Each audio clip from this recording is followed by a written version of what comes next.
Hi, I'm Heather Haley coming to you live from the GBTA broadcast studio here in San Diego. I'm excited this morning to have with me John Iannini from the Site Foundation. Welcome. Thank you, Heather. Pleased to be here. We're happy to have you. I'm really excited because GBTA and Site have started to work a little closer together. We see a connection, obviously, between corporate travel and incentive travel. So before we start talking about incentive travel for a second, some of our audience might not know who Site is.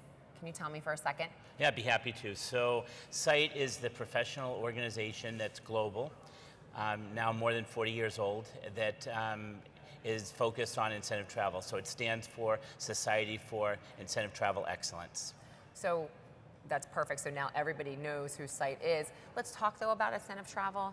It's, we've seen a decrease in past years. Where do you see incentive travel going now?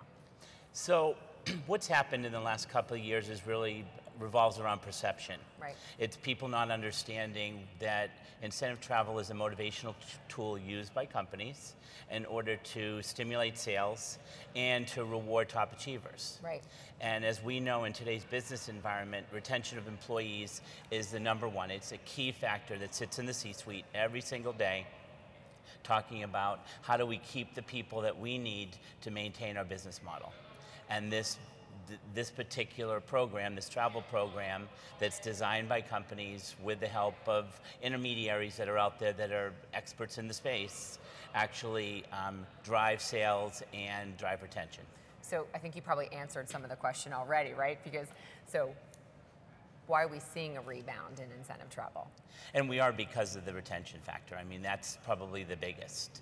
There's no question in my mind that when incentive programs come to a property and the CEO gets to mingle with their top 10% of their sales team, they have a focus group right then and there that they can tap into to find out what's happening in the market, what their customers are seeing, how to maybe change their strategy so they can be more successful in the future. And when they visit offices, those guys are in the field. They're not sitting in an office waiting to speak to the CEO. They're moving and shaking and doing their thing. So this is kind of this one opportunity that's in a social setting also that relaxes people a bit and allows people to, mingle and to meet the spouse or the partner or whoever's attending with them. So it really, it mixes the travel and the business together and it creates a memory. And that's the biggest thing that we see is that this memory is what people are Facebooking and Twittering and Instagramming and sending throughout the world. So good advertising for the properties as well. So that's a little self-promoting from my side. Exactly. Right, for you.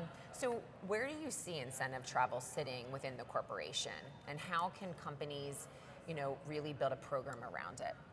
So it really sits with the C-suite. Nine times out of 10, it sits with the marketing team because it's a way to stimulate the sales, which everyone looks for new innovative ways to stimulate the sales. So it really sits in that C-suite, but certainly the CFO's involved, the CIO's involved, that whole team is sitting there to craft this experience because if designed correctly, it's self-liquidating.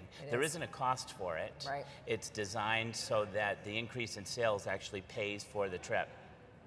And so at the end, the company really wins. Well, I'm glad we got to talk about this topic and start, having more discussions around incentive travel and how it relates to employee retention. And I know you've got an education session later today, so thank you so much for that. Thanks for being with me this morning. Sure. Live from San Diego, I'm Heather Haley. Thanks for tuning in.